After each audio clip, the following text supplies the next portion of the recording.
You've been carrying something your whole life that you've never been able to explain. A feeling like you don't fit, like something is slightly off.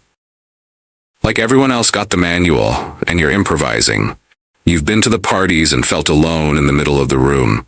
You've been at the family dinner and felt like you were watching it through glass. You've been in the church pew and somehow still felt like a stranger.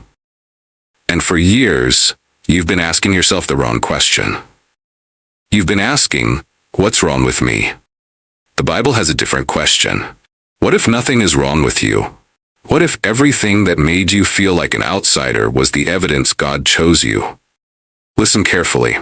Most believers walk through their whole lives missing the signs that they were elected before the foundation of the world. Ephesians 1 verse 4. They feel the marks but read them wrong. They feel chosen but call it cursed. They feel set apart but think they're being punished. Tonight that ends. Because the Bible doesn't leave you guessing about whether God chose you. It gives you specific, observable signs, markers in the lives of every chosen person from Genesis to Revelation. And if you can see these in yourself, what you've been calling your problem is actually your proof. There are 7 of them. Most believers carry at least 3 without knowing what they are. Don't scroll. Let's go through every single one. Sign 1. You feel like a stranger even in places you're supposed to belong. You've been at gatherings full of people who love you and felt completely alone. You've sat at tables where you should fit and felt like a guest in your own life. You've been in churches and somehow still felt like an outsider. And you assumed it was you, your introversion, your trauma, your insecurity. Jesus said something different. John 15 verse 19. If you belong to the world would love you as its own. As it is, you do not belong to the world, but I have chosen you out of the world. Read that slowly. Jesus did not say you feel out of place because you're broken. He said you feel out of place because he pulled you out. The disconnection is not your wound. The disconnection is the receipt. Look at Abraham. God's first move was telling him to leave his country, his people, his father's house. Genesis 12. The chosen always start by being uprooted. Look at Moses. Raised in Pharaoh's palace but never Egyptian, sent to Midian but never Midianite, leading Israel but rejected by Israel. He never fit anywhere he stood. Look at Daniel, serving in Babylon, eating at the king's table, refusing to bow because something inside him belonged to a different kingdom. Hebrews 11 verse 13 says they were strangers and exiles on the earth, not stranded, not abandoned, strangers, because they belonged somewhere else. If your whole life has felt like you're passing through, that's not depression. That's homesickness for a country you've never seen. Sign 2. You're disturbed by what other people enjoy. You scroll the same feed everyone else scrolls and feel sick. You hear the joke and you can't laugh. You watch the show everyone is raving about and feel a quiet grief you can't explain. You've thought you were too sensitive, too judgmental, too uptight. You're none of those things. You're marked. Ezekiel 9 verse 4. God speaks to the angel before judgment falls on the city. He says, go through the city and put a mark on the foreheads of those who sigh and groan over all the detestable things that are done in it.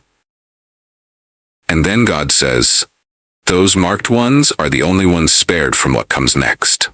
The mark is not on the loudest preacher. The mark is not on the most followed teacher.